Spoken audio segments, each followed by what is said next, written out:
Christ यीशु मसीह के नाम से जय मसीह की मंडली टिपंग बैप्टिस्ट चर्च की ओर से, divine grace home fellowship Digboi की ओर से, rays of hope ministry Tezpur की ओर से आप सब लोगों को ढेर सारा प्यार।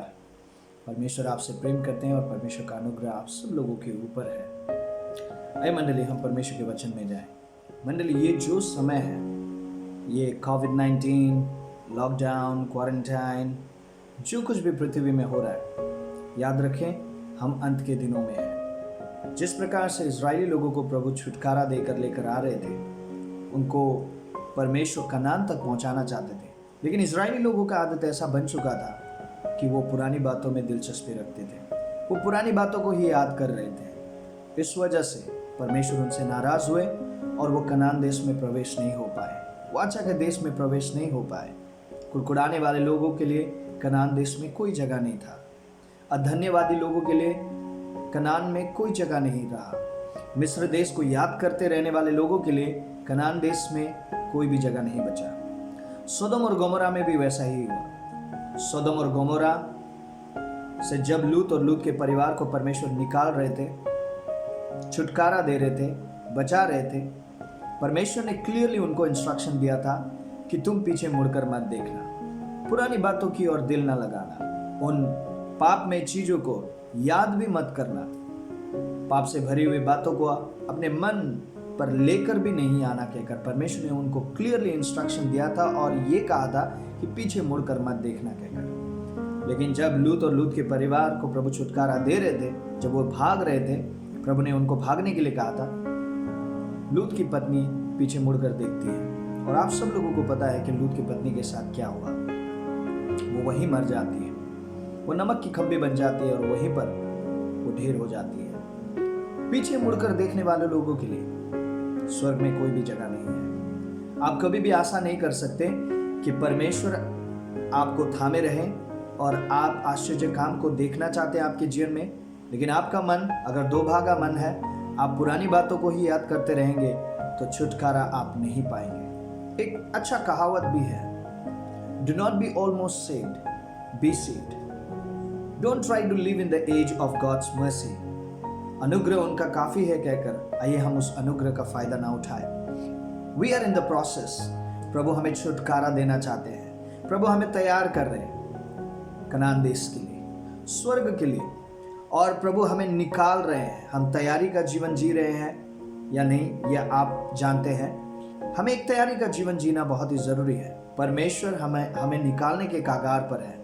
परमेश्वर हमें छुटकारा देना चाहते हैं। परमेश्वर हमें रिडीम्पशन देना चाहते हैं। प्रभु हमें स्वर्ग ले जाना चाहते हैं। परमेश्वर खुश नहीं है कि हम इस पृथ्वी पर हैं कहकर। परमेश्वर चाहता है कि हम जल्द से जल्द अपने घर लौट जाएं, लेकिन प्रभु का ये भी इच्छा है कि कोई भी नाश ना हो परंतु अनंत जीवन पाए कहकर। सो हमें परमेश्वर एक प्रोसेस से होकर गुजरने दे रहे हैं। एक तैयारी का जीवन हम जिए कहकर परमेश्वर की ये इच्छा है। सो तैयारी का जीवन जीते रहे और पीछे मुड़कर मत देखे। परमेश्वर का वचन कहता है, यदि कोई अपने विश्वास से पीछे हट जाए तो परमेश्वर ऐसे लोगों से खुश नहीं होता। सो परमेश्वर ये नहीं चाहता कि हम हल पर हाथ रखकर हम पीछे मुड़कर देखें। पीछे मुड़ना कहने का मतलब पुरानी बातों को याद करना, गंदे चीजों को याद करना, पाप में जीवन को याद करते रहना, चकाचौंध को याद करना, एंजॉय को याद करना। सदम और गोमोरा वैसा ही था। एक ऐसा शहर जैसे ही सूरज ढलना शुरू हो जाता वो और ज्यादा लाइव होकर आता था। ऐसा देश था सदोम और गोमोरा, पाप से भरा हुआ देश। प्रभु छुटकारा देना चाहते हैं हम सब लोगों को इस पृथ्वी से। इस पृथ्वी में कुछ भी अच्छा नहीं है। चारों तरफ महामारी, चारों तरफ पाप, चारों तरफ गिड़गिड़ाना, रोना, चारों तरफ समस्या ही समस्या है। God is in the process. हम सबको परमेश्वर छुटकारा देकर हमें ले जाना चाहते हैं अपने घर, लेकिन इस दौर में परमेश्वर चाहता है कि हम पीछे मुड़कर ना देखें। परमेश्वर के हाथों को थामे रहें और प्रभु के साथ आगे बढ़ते जाएं। परमेश्वर की ये इच्छा है। सो इसलिए do not look back, never look back, God's will is this. So परमेश्वर आपसे प्रेम करते हैं मंडली। आइए हम परमेश्वर के वचन में जाएं। आज मैं रोमी 12 अध्याय से आपको प्रचार करना चाहता हूँ। अगर हम रोमी 12 अध्याय 1 से लेकर हम पूरा अध्याय अगर हम देखेंगे, पूरा अध्याय, वहाँ पर हमें परमेश्वर के परफेक्ट विल के बारे में पता चलता है। मैंने जब परमेश्वर को विश्वास करना शुरू किया, अक्सर मेरे दिल में ये सवाल उठता था कि परमेश्वर की इच्छा मेरे जीवन को लेकर क्या है, क्या है, क्या है, what is the will of God, what is the will of God. और जब कभी मेरे मंडली में पास्टर, रेवरेंड, गेस्ट लोग आते थे, मैं दौड़ कर चला जाता था उनसे प्रार्थना लेने के लिए, ये कहकर कि परमेश्वर की इच्छा क्या है वो मैं जानना चाहता हूँ। दे टू प्रे, और उसके बाद में मैं खुश हो जाता था और मैं परमेश्वर की इच्छा को जानने का मैंने कोशिश किया। और एक कहावत भी है, एक सेंटेंस भी है, the word of God is the will of God. So ये बात मेरे जीवन में डिस्कवरी हुआ। कई सारे पास्टरों से मैंने सीखा, कई सारे मेरे अगुवाओं से मैंने सीखा, परमेश्वर के वचन से मैंने सीखा, पवित्र आत्मा ने मुझे सिखाया। मेरे जीवन के लिए परमेश्वर की इच्छा और योजना क्या है पर्सनली जानने से पहले मुझे परमेश्वर के जनरल विल को जानना जरूरी है। नो मैटर बाद में जाकर मैं क्या बनूं, नो मैटर बाद में जाकर आप एक डॉक्टर बने या इंजीनियर बने, कोई रेवरेंड बने, पास्टर बने, लेकिन सदा के लिए परमेश्वर ने कुछ जनरल विल ठहराया है। आपके जीवन में व्यक्तिगत तौर से परमेश्वर की इच्छा क्या है जानने के लिए आपको इस जनरल विल से होकर गुजरना पड़ेगा। और बाद में जाकर जैसे ही प्रभु आपके जीवन में पर्सनल विल को बताना शुरू करते हैं, उसके बाद में भी आपको इस जनरल विल को पालन करना बहुत ही जरूरी है।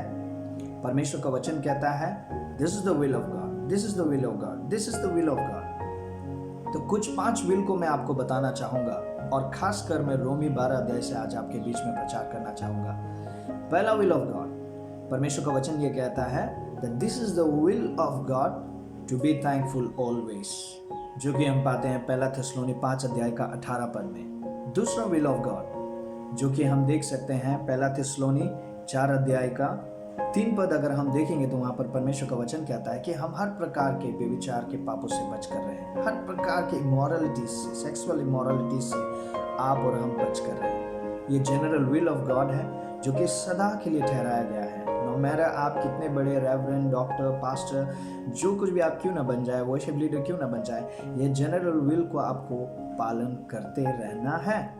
तीसरा विल ऑफ गॉड जो कि पहला पत्रस 2 अध्याय का 13 से लेकर 15 तक अगर हम देखेंगे तो वहां पर परमेश्वर का वचन कहता है कि be in the submission of authorities. हमें अधिकारियों के अधीनता में रहना बहुत ही जरूरी है। चाहे हम जितने भी बड़े हस्ती क्यों ना बन जाए, हमें अधीनता में रहना जरूरी है।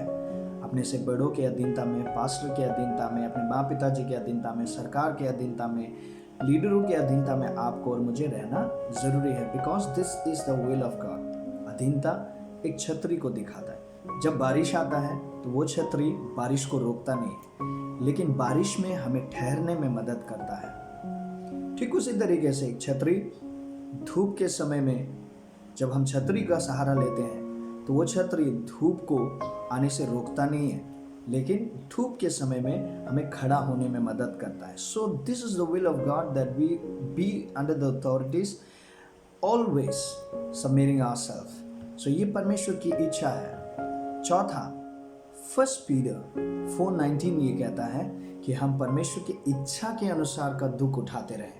आज कई सारे लोगों को परमेश्वर के वचन के लिए, परमेश्वर को विश्वास करने की वजह से मारा जा रहा है, कूटा जा रहा है, पीटा जा रहा है। This is the will of God, क्योंकि स्वर्ग में ऐसे लोगों के लिए बहुत बड़ा इनाम है। कई बार हमें पेन से होकर जाना पड़ता है, तकलीफ से होकर जाना पड़ता है, समस्याओं से होकर जाना पड़ता है, ताकि हमें जब आशीष मिले सही बातों को हम पहचान सकें, ताकि जब हमें सच्चा प्यार मिले तो हम उन सच्चे प्यार को समझ सकें। कई बार ऐसे चीज़ों से हमें जाने देते हैं परमेश्वर, ताकि हम सीख सकें और उन सीखे गए चीज़ से हम सही बातों को ले सकें। 5वां, द विल ऑफ गॉड, कि हम जीवित बलिदान बने, जो कि परमेश्वर के आगे पवित्र, ग्रहण योग्य, सुंदर बलिदान है। हम वचन से देखें किस चीज़ को जिंदा बलिदान कहा जाता है। अगर हम नीचे के पदों में आएंगे तो वहाँ पर परमेश्वर का वचन ये कहता है आत्मिक दान वरदानों में होकर सेवकाई करो। परमेश्वर का वचन कहता है यदि कोई प्रोफेसी कर रहा है तो उसको प्रोफेसी करने दो। अगर कोई मिनिस्ट्री कर रहा है तो उसको मिनिस्ट्री करने दो। अगर कोई उत्साह करने में अच्छा है तो उसको उत्साह करते रहने के लिए परमेश्वर का वचन कहता है। अगर कोई टीचिंग कर सकता है अच्छा, तो उसको टीचिंग करते रहने दो कहकर परमेश्वर का वचन कहता है। बिकॉज ये आत्मिक दान वरदान है, this are the gifts of God. लेकिन हमें इन सारी चीज़ों में भी हमें परमेश्वर के वचन से तुलना करना है कि whether that person is preaching from the Bible or not। क्या वो सही बोल रहा है, क्या आपका आत्मा रिसीव कर रहा है उन सारी चीज़ों को या नहीं। आपको इन सारी चीज़ों को जांचना जरूरी है, क्योंकि इन दिनों में बहुत सारे झूठे शिक्षक लोग निकलेंगे अंत के दिनों में, कहकर परमेश्वर का वचन कहता है। और एक बात 9 पद में जाने से पहले 8 ये कहता है कि अगर कोई देना जानता हो, चैरिटी करना जानता हो, तो उदार चित्त से वो करता रहे। आपको जो कुछ भी करने का मौका मिल रहा है परमेश्वर के राज्य के लिए, do that. This is the will of God. दिल के साथ, बड़ी श्रद्धा और भक्ति के साथ, हिम्मत के साथ, बड़े दिल के साथ करते रहिए, क्योंकि आप किसी इंसान के लिए नहीं कर रहे, परमेश्वर के लिए कर रहे हैं। क्या पता आपके एक प्रचार से अगर कोई एक इंसान भी बच जाए, आपके वीडियो से, आपके गाने से अगर कोई एक इंसान भी बच जाए, तो ये काबिल तारीफ है मंडली। आइए हम 9 पद में आएंगे। What is living sacrifice? What is the perfect will of God? एक दूसरे को प्रेम करो, और वो प्रेम दिखावटी प्रेम ना हो, पाखंडी प्रेम ना हो। जो अच्छा है उन सारी चीजों को लो कहकर परमेश्वर का वचन कहता है। मुंह पर कुछ, उस इंसान के पीछे कुछ, ऐसा हमें बिल्कुल नहीं होना है। निस्वार्थ हमें प्रेम करना है, क्योंकि प्रेम परमेश्वर है। सब कुछ रह जाएगा इस पृथ्वी पर, अनंतता के लिए अगर कुछ रह जाएगा तो वो है प्रेम। प्रेम स्वयं परमेश्वर है। 10 पद कहता है कि भाईचारे के प्रेम से एक दूसरे से बंधे रहो, और आदर के साथ एक दूसरे को प्रेफरेंस दो कहकर परमेश्वर का वचन कहता है ना। वो आप बड़े हैं, आप पहले, और आप आकर बैठिए। आपको और मुझे कुछ अपने चरित्र से छलकाना बहुत ही जरूरी है। एक दूसरे को ऑनर कर कर प्रेफरेंस दो कहकर परमेश्वर का वचन कहता है। भाईचारे का प्रेम तुम्हारे बीच में बना रहे कहकर परमेश्वर का वचन कहता है। अंत के दिन का चिन्ह एक ये भी है, जब प्रेम अगर ठंडा पड़ता चला जाए तो भी अंत के दिन का चिन्ह है। अपने आप को जांचते रहे कि आपके दिल में प्रेम है औरों के लिए या नहीं, क्योंकि प्रेम एक फल होने की वजह से वो फल को, उस प्रेम को आपको और मुझे चेक करते रहना है। कहीं मेरा प्रेम परमेश्वर के प्रति ठंडा तो नहीं पड़ रहा है, कहीं मेरे दिल में होने वाला प्रेम औरों के प्रति कहीं ठंडा तो नहीं पड़ रहा है।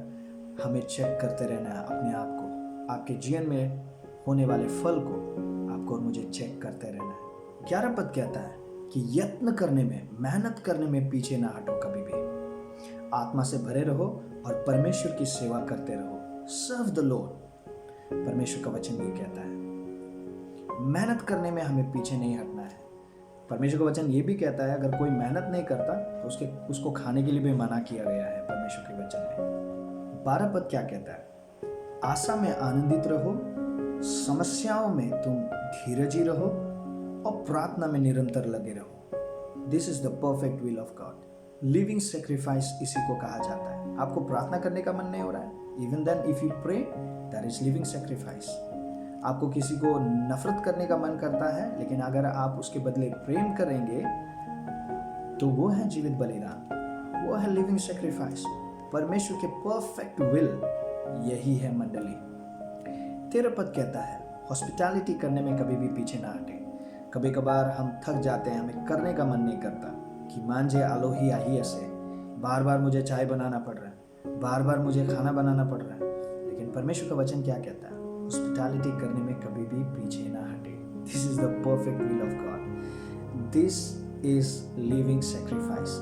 जो कुछ आपको करने का मन नहीं करता, लेकिन परमेश्वर के प्रेम को याद कर कर जब आप करेंगे, this is the perfect will and this is the living sacrifice. एक दूसरे को मदद करना, आपके साथ जो कुछ है और दूसरों के पास आप देखते हैं कि नहीं है, देना, this is the will of God. ये चाहता है परमेश्वर आपके और मेरे जीवन से। 14 पद क्या कहता है? जो लोग आपको सताते हैं उनको आशीष दे। आशीष दे, श्राप मत दे कहकर परमेश्वर का वचन कहता है। अपने आप को चेक करें, कई बार हम दूसरों को श्राप दे रहे होते हैं। But the word of God says, bless but do not curse। 15 पद कहता है खुशी होने वाले लोगों के साथ खुशी मनाइए, दुखित होने वाले लोगों के साथ दुखित हो जाइए कहकर परमेश्वर का वचन कहता है। नीचे के पदों में अगर हम देखेंगे तो परमेश्वर का वचन कहता है कि एक ही मन वाले इंसान बनो, सबके साथ सम्मान से व्यवहार करो, एक ही समान का मन तुम्हारे बीच में हो, अपने दृष्टि में बुद्धिमान मत बनो, लेकिन नम्र लोगों के साथ तुम संगति करो कहकर परमेश्वर का वचन कहता है। हमें नम्र लोगों के साथ उठना बैठना बहुत ही जरूरी है। हम अलग अलग इंसान हैं, अलग अलग रूप है, अलग अलग सोच विचार है, लेकिन हमें अगर कोई एक बना सकता है तो वो है पवित्र आत्मा। न बल से, न बुद्धि से, न ज्ञान से, पर परमेश्वर की आत्मा के द्वारा कहकर जकरिया का किताब कहता है। सो हमें एक मन होने वाला इंसान होना बहुत ही जरूरी है। अपनी दृष्टि में हमें बुद्धिमान नहीं होना है, परमेश्वर के वचन का सहारा लेना जरूरी है और नम्र लोगों के साथ बैठना बहुत ही जरूरी है, हमारा उठना बैठना, क्योंकि परमेश्वर नम्र लोगों को ऊंचा उठाता है, ढीठ घमंडी लोगों को परमेश्वर गिराता है कहकर परमेश्वर का वचन कहता है। तो आइए हम नम्र भी बने, because this is living sacrifice, perfect will of God. मैं फिर से कहूंगा, ये मायने नहीं रखता कि आप कितने बड़े इंसान बन जाते हैं, लेकिन ये will, general wills of God अगर आपके जीवन में बरकरार रहेंगे, आपके जीवन में परमेश्वर महान काम करना शुरू करेगा। आपको परमेश्वर एक महिमा से दूसरी महिमा में लेता जाएगा। आपके जीवन में कई सारे बंद दरवाजे खोलते रहेंगे। मैं साधारण प्रकार से आप लोगों को समझा रहा हूं मंडली। आइए इन सारी बातों को समझने की कोशिश करें, फिर आगे हम देखेंगे। परमेश्वर का वचन यहाँ पर कहता है, बुराई के बदले बुराई मत करो, लेकिन बुराई को भलाई से जीतने की कोशिश करो। 18 पद कहता है, अगर ये संभव है सबके साथ शांति बरकरार रखो, सबके साथ पीसफुली जीते रहो कहकर परमेश्वर का वचन कहता है। बुराई के बदले बुराई मत कीजिए, यह है लिविंग सेक्रीफाइस। ये परमेश्वर की इच्छा है। बुराई के बदले आपको और मुझे बुराई बिल्कुल भी नहीं करना है, वरन बुराई को भलाई से जीतना है आपको और मुझे। परमेश्वर का वचन ये भी कहता है, अगर हो सके तो सबके साथ शांति से जीने की कोशिश करें। This is the will of God. हमारा परमेश्वर झगड़ा करने वाला परमेश्वर नहीं है।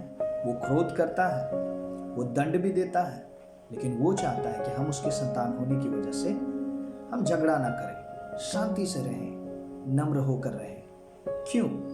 परमेश्वर क्यों चाहता है ये आपको अभी पता चल जाएगा। बुराई के बदले किसी से पलटा ना ले, क्योंकि परमेश्वर का वचन कहता है पलटा लेना मेरा काम है। 19 पद अगर आप देखेंगे तो पलटा लेना, बदला लेना परमेश्वर के हाथों में आपको और मुझे छोड़ना है। आपको और मुझे बुराई को भलाई से जीतना है, बुराई के बदले बुराई नहीं करना है, क्योंकि पलटा लेना परमेश्वर का काम है। परमेश्वर बुराई के बदले बुराई नहीं करते, लेकिन परमेश्वर मौका पे मौका देते हैं। अगर कोई इंसान अगर सुधरना नहीं चाहता तो परमेश्वर उसी के अनुसार का फल उनको देते हैं। परिणाम, पलटा, जो उन्होंने किया, जो उन्होंने बोया, उन्हीं का कटनी परमेश्वर उनको करने के लिए देते हैं। सो पलटा लेना परमेश्वर का काम है। आपका काम है प्रार्थना करना, चुपचाप बैठना, आशीष देना। 20 पद कहता है, अगर कोई दुश्मन तुम्हारे घर में भूखा प्यासा आए तो उसको खाना दो, उसको पानी दो। This is the perfect will of God. Living sacrifice आपको रोमी 12 अध्याय में ही क्लियरली पता चल जाएगा कि किस चीज को लिविंग सेक्रीफाइस कहा जाता है। अपने इच्छाओं को मारना और परमेश्वर को यस कहना ही लिविंग सेक्रीफाइस है। अपने जीवन को 100% सरेंडर करना ही परमेश्वर का सिद्ध इच्छा, परफेक्ट विल ऑफ गॉड है। बुराई को भलाई से जीतो, हर प्रकार के बुराई से बचकर रहिए। ये 5 जनरल विल ऑफ गॉड है। इसको आप आपके जीवन में याद कर लें। The word of God is the perfect will of God. परमेश्वर अपने वचन के बाहर कभी भी काम नहीं करते हैं। अपने वचन के अनुसार ही परमेश्वर काम करते हैं। आप और हम कई बार आप भी सोचते होंगे परमेश्वर की इच्छा क्या है, परमेश्वर की इच्छा क्या है। आपके जीवन में पर्सनली परमेश्वर की इच्छा को डिस्कवर करने के लिए आपको ये जनरल विल को पालन करना जरूरी है। Until and unless you go through this general will, you cannot reach out to the personal will. Personal will को पाने के बाद में भी जब आप डिस्कवरी करेंगे अपने जीवन में परमेश्वर के पर्सनल विल को, उसके बाद में भी इन सारे जनरल विल को आपको और मुझे पालन करते रहना है। पहला, आपको और मुझे हर बातों के लिए धन्यवादी होना है। दूसरा, हर प्रकार के सेक्सुअल इमोरलिटी से आपको और मुझे बचकर रहना है, because this is the will of God, the will of God, the will of God. Again I से द विल ऑफ गॉड कहकर परमेश्वर का वचन कुछ कहता है। तीसरा, हमें अधिकारियों के अधीनता में रहना बहुत ही जरूरी है। No matter how big you become, no matter how famous you become, we must be submissive under authorities. हमें अधिकारियों के अधीनता में रहना बहुत ही जरूरी है, because this is the will of God. चौथा, हमें परमेश्वर की इच्छा के अनुसार का दुख उठाना बहुत ही जरूरी है। हमें आग के भट्टियों से होकर गुजरना ही पड़ेगा, दुख और तकलीफ से होकर गुजरना ही पड़ेगा। यीशु के नाम के कारण आपको सताया जाएगा कहकर परमेश्वर का वचन पहले से ही कहता है। आपको और मुझे समस्या और तकलीफ, मुसीबत, दुख, दर्द, पीड़ा, चोट, इन सारी चीजों से होकर गुजरना जरूरी है। क्यों? ताकि जब हम इस पृथ्वी में रहते समय ही हर दुख, हर तकलीफ, हर समस्या से होकर गुजरेंगे, तभी जाकर हमारे लिए स्वर्ग में आनंद ही आनंद है। परमेश्वर का वचन कहता है, अपना क्रूस उठाकर मेरे पीछे चलो। This is the will of God. पांचवा, अपने जीवन को जीवित, परमेश्वर को भाता हुआ, पवित्र स्वरूप बलिदान चढ़ाओ कहकर परमेश्वर का वचन कहता है। और शायद रोमी 12 अध्याय अगर आप पूरा पढ़ेंगे, मेरे बोलने से भी बढ़कर पवित्र आत्मा आपको समझाएगा। आपको परफेक्ट विल ऑफ गॉड के बारे में वहां पर आपको पता चलेगा। अगर आप और हम जनरल विल ऑफ गॉड को मानते जाएंगे, दिस इज लिविंग सेक्रीफाइस। यही है सच्चा आराधना, यही है लाइफस्टाइल ऑफ वर्शिप। मंडली, मैं आपको इनकरेज करता हूँ, आइए हम ऐसे जीवित बलिदान बने परमेश्वर के आगे। जीवित बलिदान मतलब हम जिंदा तो हैं, अपने इच्छाओं को परमेश्वर के आगे समर्पण कर देना। This is the will of God. हम जिंदा तो हैं, शरीर के लिए हम मारे गए हैं, शरीर के लिए हम मर गए हैं, आत्मा जीवित है। शरीर को मारना है, कूटना है, यही है perfect will of God, living sacrifice. अपने इच्छाओं को बार बार क्रूस पर चढ़ाना ही परफेक्ट विल ऑफ गॉड है। Until and unless you obey this general will of God, you cannot discover your personal will. आप कभी भी पर्सनल विल को अपने जीवन में डिस्कवर ही नहीं कर पाएंगे। सो आपको और मुझे परमेश्वर के परफेक्ट विल को आपके जीवन में जानने के लिए, पर्सनल विल को जानने के लिए आपको और मुझे जनरल विल से होकर गुजरना ही पड़ेगा। और आप चाहे जो भी हो जाए आने वाले दिनों में, लेकिन परमेश्वर के इन जनरल विल को मानते ही रहना है। कुछ सारी चीजें हैं जिनसे परमेश्वर बिल्कुल नफरत करता है। मैं आपसे कहूंगा, पीछे मुड़कर ना देखें, पुरानी बातों को याद मत करते रहें। We are in the process. प्रभु हमें निकाल रहे हैं, हम भाग रहे हैं, हम दौड़ रहे हैं। पॉल कहता है, विश्वास का एक अच्छा कुश्ती लड़ो। पॉल कहता है, ऐसे दौड़ो कि तुम इनाम जीत लो। आइए आप और हम दौड़ें, और इस दौड़ते समय में प्रभु हमें छुटकारा दे रहे हैं। आइए पीछे मुड़कर ना देखें, पुरानी बातों को याद मत करते रहें। पुराने दिनों में आपने जितना भी अच्छा काम क्यों ना किया हो, और जितना भी भयंकर आपने और मैंने जितना भी अच्छा वर्शिप क्यों ना किया हो, या फिर जितना भी अच्छा प्रचार क्यों ना किया हो, पुरानी बातों को हमें याद नहीं करना है। हमें निशाने की ओर बढ़ते जाना है। पुरानी बातों के लिए हमें प्रभु को धन्यवाद देना है, और आगे आपको और मुझे बढ़ते जाना है, क्योंकि हम लक्ष्य तक पहुंचने के लिए बुलाए गए हैं। स्वर्ग तक पहुंचने के लिए आप और हम बुलाए गए हैं। सो मंडली, ऐसे दौड़ें कि आप इनाम जीत लें। परमेश्वर आपसे प्रेम करता है। मेरे बोलने से भी बढ़कर पवित्र आत्मा आपको समझाए, मेरे प्रचार करने से भी बेहतर आपको पवित्र आत्मा सिखाए। यही मैं आप लोगों से कहना चाहता हूँ। ख्रिस्ट में हम आपसे प्रेम करते हैं, और मैं आप सब लोगों के लिए प्रार्थना करना चाहूँगा। परमेश्वर, धन्यवाद इस सुंदर समय के लिए, आपके वचन के लिए धन्यवाद। हमने आज 5 जनरल विल ऑफ गॉड को जाना है। धन्यवाद प्रभु। Will of God, will of God, will of God कहकर आपका वचन कहता है प्रभु, और हमारा कर्तव्य और जिम्मेदारी भी ये है कि हम आपके आज्ञाओं को पालन करें, आपके विल को पालन करें। Being a Christian, Lord my father, मैं यही प्रार्थना करता हूँ प्रभु, जितने भी लोग ये वचन सुन रहे हैं, जितने भी लोग इस वीडियो को देख रहे हैं प्रभु, मैं प्रार्थना करता हूँ उनके दिल, दिमाग, आत्मा, प्राण, शरीर में, उनके घर में एक नया काम करें। मैं ये प्रार्थना करता हूँ। परमेश्वर का प्रेम, प्रभु यीशु मसीह का अनुग्रह, पवित्र आत्मा का संगति, सहभागिता जब तक हमारा दूल्हा हमें लेने के लिए बादल में नहीं आता, तब तक हम प्रत्येक के साथ, हमारे मंडली, हमारे घर घराने सभी के साथ सदा सर्वदा रहे। आमीन। God bless you. सलाम।